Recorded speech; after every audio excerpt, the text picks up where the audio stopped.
Hi, if you're a member of New Frontiers Church, or perhaps a friend of the church who has given to some of our special offerings in the past, I just want to thank you for your generosity. And I want to commend you for exemplifying what Jesus teaches us in this next passage from the Sermon on the Mount that we're going to be looking at today.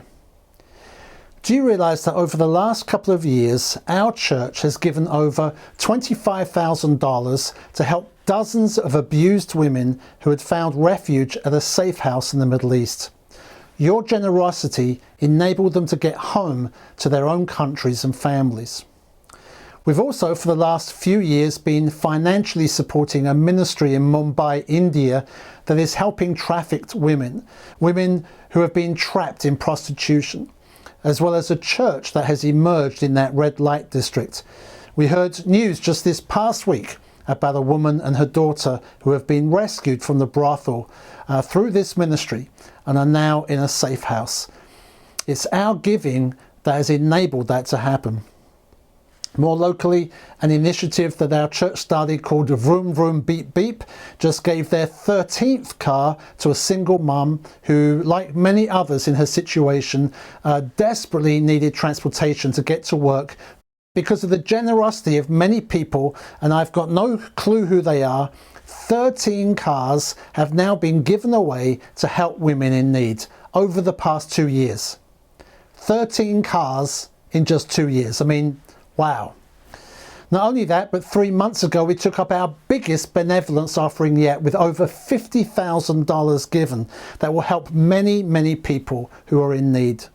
And then just 2 months later, we received over $40,000 to help our churches in Turkey minister to those whose lives have been devastated by the terrible earthquake in Turkey and Syria.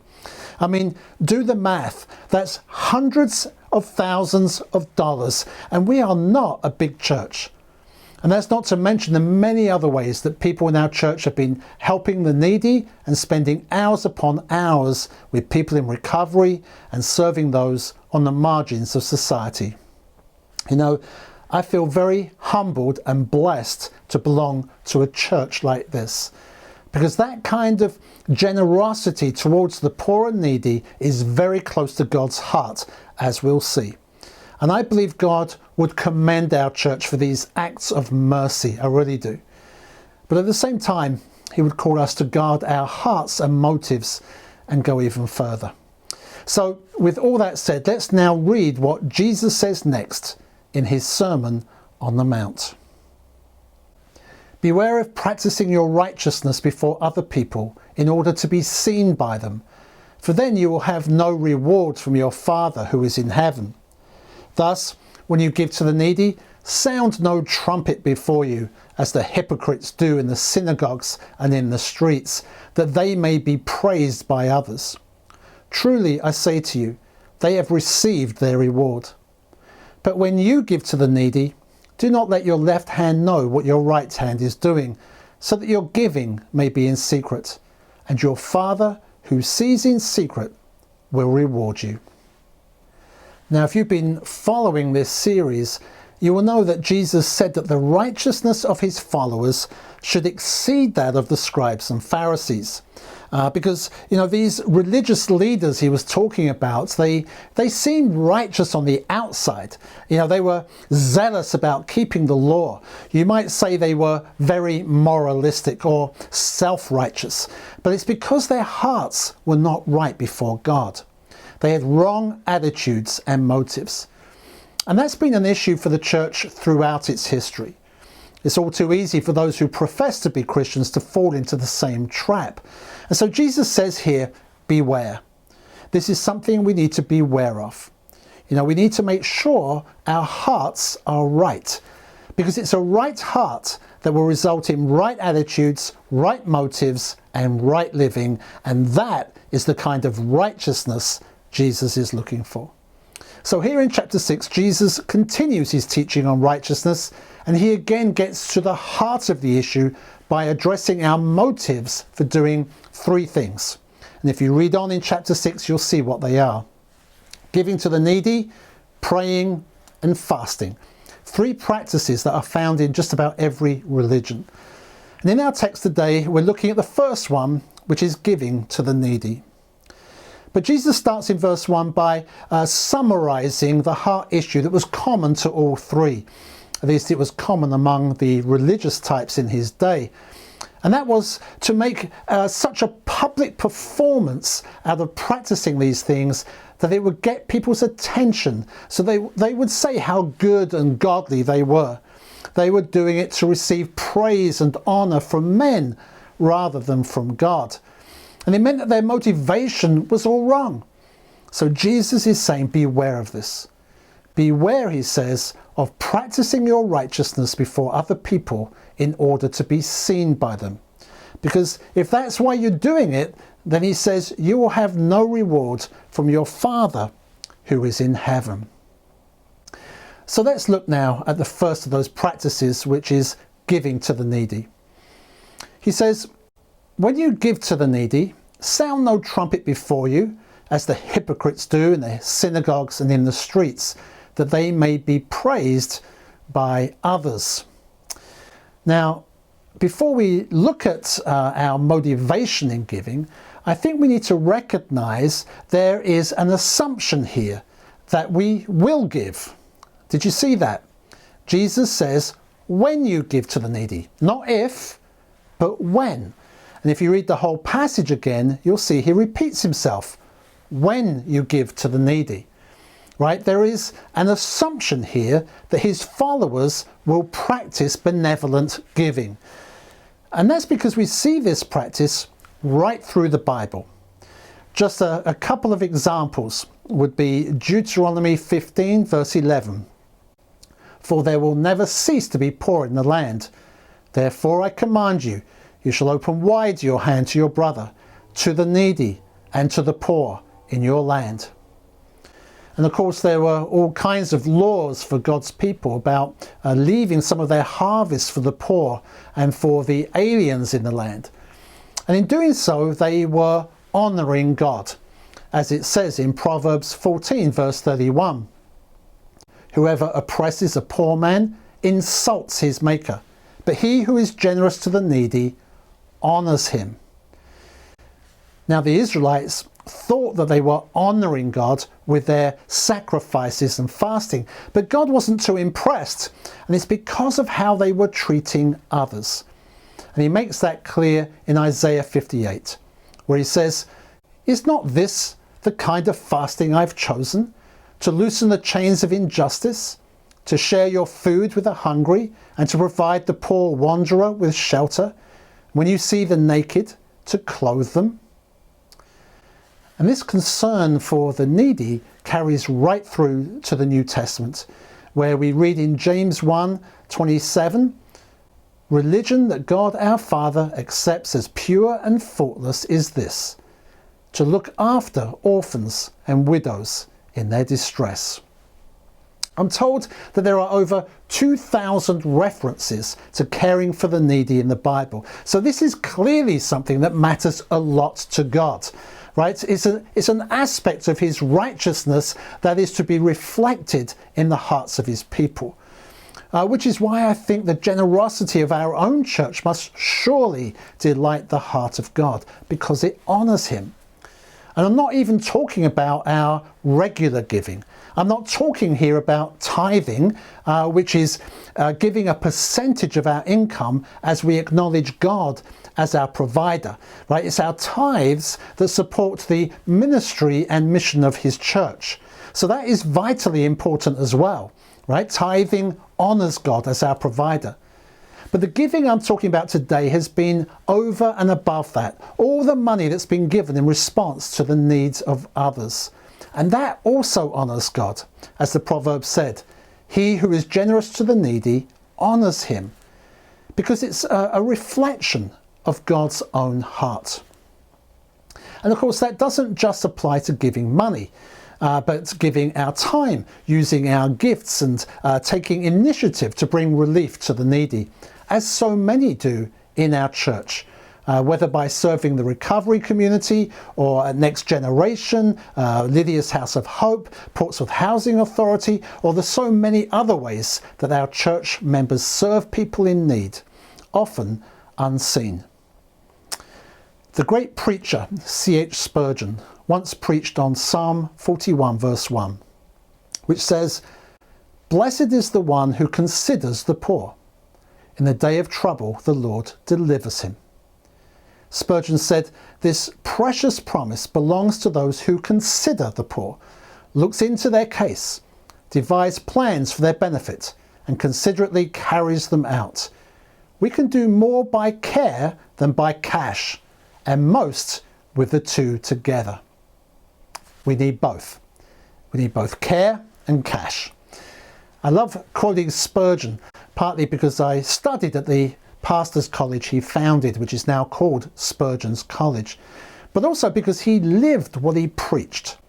His church in London started orphanages for homeless children, as well as homes for women who couldn't provide for themselves.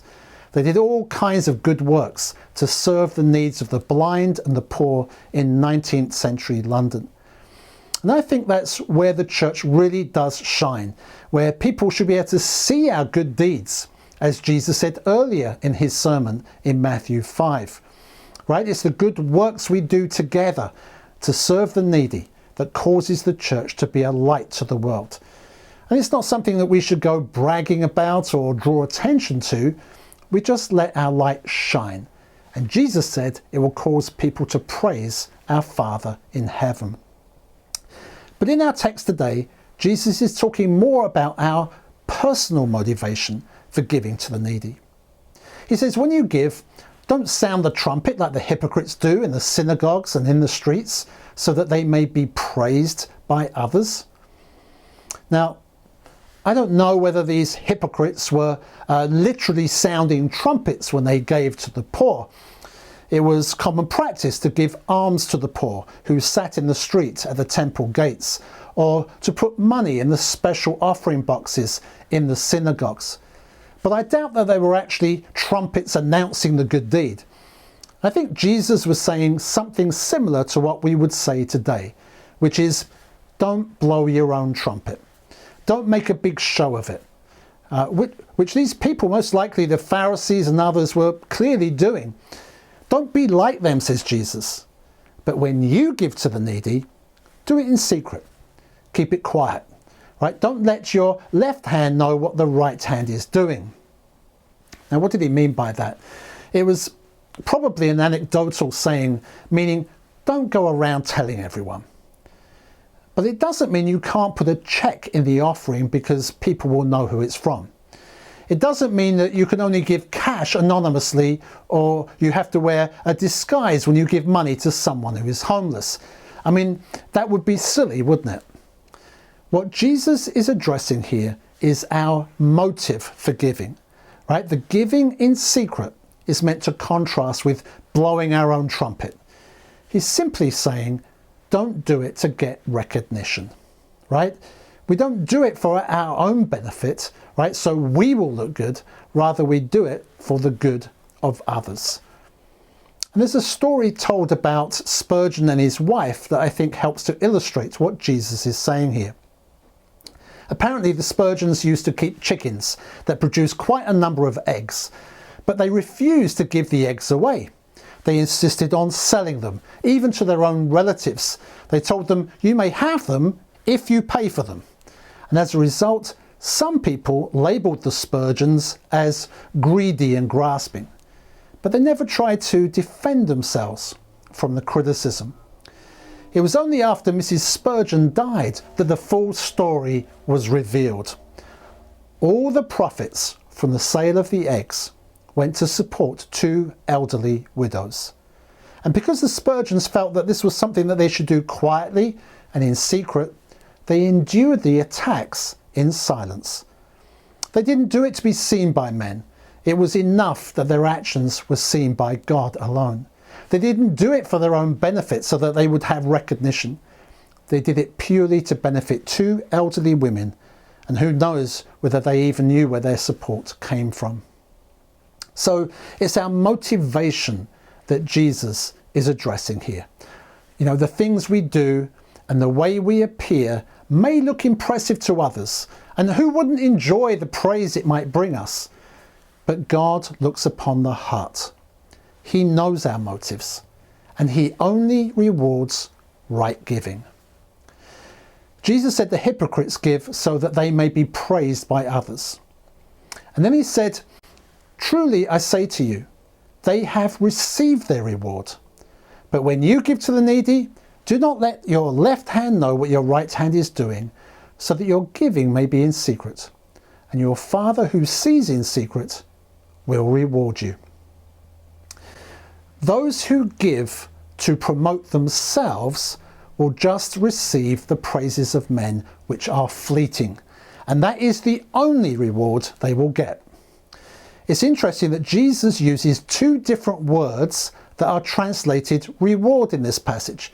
He says that those who give so that they will receive the praise of others, they have received their reward. And the word he uses there was used to describe a commercial transaction where you paid for a service. He's saying they got what they paid for. They gave money, but not for the benefit of others. They gave money to get praise. It's a kind of cold, heartless transaction. And they have been paid in full, says Jesus. But those who give with a right heart will receive a reward from their Father in heaven. And the word he uses for reward there means to give back something. We give, and so God gives to us. So what is the reward that we receive from our Father in heaven? Well, Jesus doesn't say. The Bible speaks of future heavenly rewards as well as rewards we may receive now. Some would say the fact that it pleases God when we give to the needy should be reward enough. But others would also say that seeing a need relieved is the only reward we should want. Listen to John Stott. He says, when through his gifts the hungry are fed, the naked clothed, the sick healed, the oppressed freed, and the lost saved, the love which prompted the gift is satisfied. Such love, which is God's own love expressed through man, brings with it its own secret joys and desires no other reward. As Jesus said, it's more blessed to give than to receive. But there's also a promise given in Scripture to those who consider the poor. As Jesus said in the Beatitudes, blessed are the merciful, for they shall receive mercy. And that's similar to the promise that Spurgeon preached on in Psalm 41. Blessed is the one who considers the poor. In the day of trouble, the Lord delivers him. So let me close by quoting a bit more from Spurgeon's sermon about this promise. He says, to those who consider the poor, the Lord promises his own consideration in times of distress. He will bring us out of trouble if we help others when they are in trouble. We shall receive very singular providential help if the Lord sees that we try to provide for others. We shall have a time of trouble, however generous we may be. But if we are charitable, we may put in a claim for peculiar deliverance, and the Lord will not deny his own word and bond. Miserly curmudgeons may help themselves, but considerate and generous believers the Lord will help. As you have done unto others, so will the Lord do unto you. So empty your pockets, says Spurgeon. You've got to love Spurgeon. So to everyone who's given to our special offerings and who are involved in helping people in need, a big thank you. I know you don't do it for my praise or for the praise of others. Your reward will come from our Father in heaven. So let's continue to be generous with our time and money as we consider the needs of others. As the Apostle Paul exhorted the Corinthians, let us excel in this grace of giving. And may we all experience the secret joy that it brings. And may we all know the Lord's help and his deliverance when we find ourselves in times of trouble. God bless you today. Now here are some questions for group discussion. First, how would you summarise this message, and what were some take-homes for you personally? Secondly, How did the message encourage you? Is there anything you would do differently? And thirdly, spend some time thanking the Lord for his blessing, and that we would continue to be generous with our time and money.